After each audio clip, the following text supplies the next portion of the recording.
Good morning, everyone. Today, I will do an interview with my tita. Tita, please introduce yourself and tell us in what country you're in. I'm Winnie Comia. I'm here in Italy, Rome, Italy. First question, why did you leave our country, the Philippines? What pushed you to work abroad?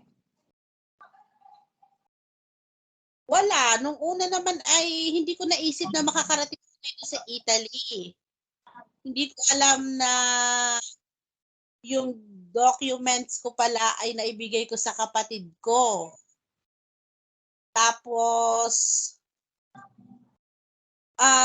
after nung wedding ko, biglang lumabas yung documents. Kaya nakapunta ako dito, nakarating ako dito. Okay. What are the challenges that you've encountered in terms of physical, mental, emotional aspect of your life living abroad? Dumating First, ako dito. physical aspect. Physical aspect? Wala The naman. challenges that you've encountered. Sa mental.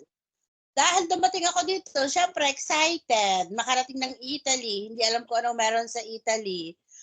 After 2 weeks yata yun na homesick. Sa magulang, syempre sa asawa.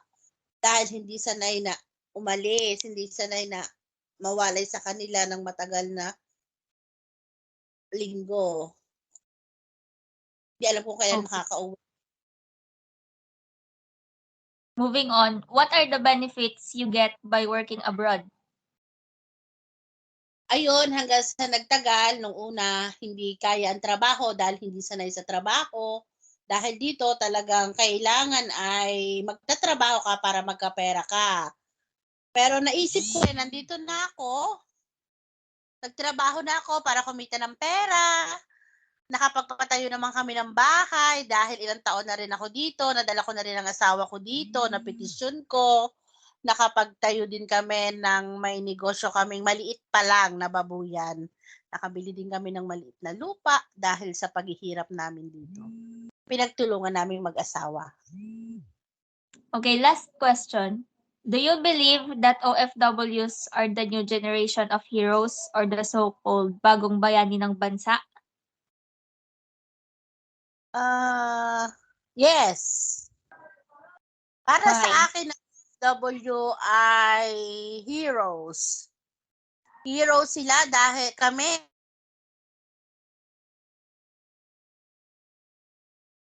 trabaho dito sa malayo para kumita, makatulong lalo na sa mga magulang katulad ko. Ang aming mga magulang ay matatanda na, kailangan ng tulong, hindi na nilang kaya magtrabaho.